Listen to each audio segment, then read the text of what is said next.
السلام علیکم ورحمۃ اللہ وبرکاتہ۔ الحمدللہ والصلاة والسلام علی رسول اللہ، اما بعد۔ محترم ناظرین و سامعین، قربانی کے احکام و مسائل میں سے ایک بہت ہی زیادہ مسئلہ جو آج کل پوچھا جا رہا ہے، سوال کیا جا رہا ہے، اس مسئلے کے بارے میں کہ کیا بھینس اور کٹے کی قربانی جائز ہے یا ناجائز ہے۔ تو محترم سامعین و ناظرین، میں نے دونوں فریق جو ہیں، فریقین کے دلائل کو بغور پڑھا، مطالعہ کیا، جو اس کو جائز کہتے ہیں اور جو اس کو ناجائز کہتے ہیں۔ دونوں کے پاس دلائل موجود ہیں۔ اللہ کے نبی صلی اللہ علیہ وسلم کے دور میں، صحابہ کرام کے دور میں تو یہ مسئلہ پیش نہیں آیا۔ حضرت امام احمد بن حنبل رحمہ اللہ کے دور سے یہ مسئلہ درپیش ہوا اور اس کے بارے میں پوچھا جانے لگا۔ یہ بھینس اور کٹے کی قربانی کے جائز اور ناجائز ہونے کے دونوں طرح کے دلائل موجود ہیں۔ کچھ احباب اس کو ناجائز قرار دیتے ہیں،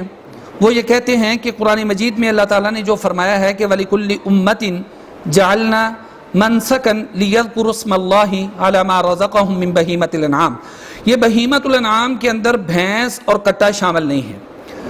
اور اللہ کے نبی صلی اللہ علیہ وسلم نے بھی بھینس اور کٹے کی قربانی نہیں کی۔ آپ صلی اللہ علیہ وسلم سے گائے کی قربانی ثابت ہے، اونٹ کی قربانی ثابت ہے، مینڈوں کی قربانی ثابت ہے، بکرے کی قربانی ثابت ہے، لہٰذا انہی جانوروں کی قربانی کرنی چاہیے، یہ بھینس اور کٹے کی قربانی نہیں کرنی چاہیے، اور یہ بہیمۃ الانعام میں بھی شامل نہیں ہیں۔ اور دوسری طرف جو بھینس اور کٹے کی قربانی کو جائز قرار دیتے ہیں علماء، ان کے پاس بھی دلائل موجود ہیں۔ وہ کہتے ہیں کہ بہیمۃ الانعام کے اندر یہ بھینس اور کٹا شامل ہے، اور اسی طرح اللہ کے نبی صلی اللہ علیہ وسلم کے دور کے اندر اس لیے نہیں کی گئی کیونکہ یہ اس علاقے کا جانور نہیں تھا۔ اور اس کے علاوہ یہ لغت کی جو بڑی بڑی معتبر کتابیں ہیں، یہ تاج العروس ہے زبیدی کی، اسی طرح لسان العرب ہے ابن منظور کی، ان لغت کی بڑی معتبر کتابوں کے اندر بھی یہ جاموس کی تعریف، گائے کی جو تعریف کی گئی ہے، اس میں یہ کہا گیا ہے کہ یہ الجاموس نوع من البقر، یہ گائے کی ایک شکل ہے، گائے کی ایک قسم ہے جاموس، بھینس۔ تو لہٰذا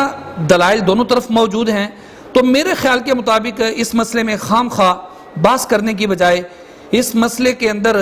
اپنے آپ کو الجھانے کی بجائے درمیانہ راستہ اختیار کیا جائے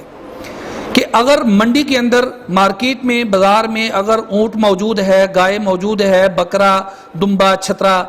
یہ نر اور ان کی مادائیں موجود ہیں، یہ 8 طرح کے جانور، تو پھر افضل اور بہتر اور اولا یہی ہے کہ انہی جانوروں کو قربانی کے لیے لایا جائے، انہی جانوروں کی قربانی۔ ہاں، اگر مجبوری کی صورت میں یہ جانور موجود نہیں ہے، اونٹ موجود نہیں ہے، گائے موجود نہیں ہے، یہ بکرا، دمبا، چھترا وغیرہ موجود نہیں ہے، تو پھر مجبوری کی صورت میں بھینس اور کٹے کی قربانی کر لیجئے۔ بعض لوگ خام خواہ کہتے ہیں جی کٹا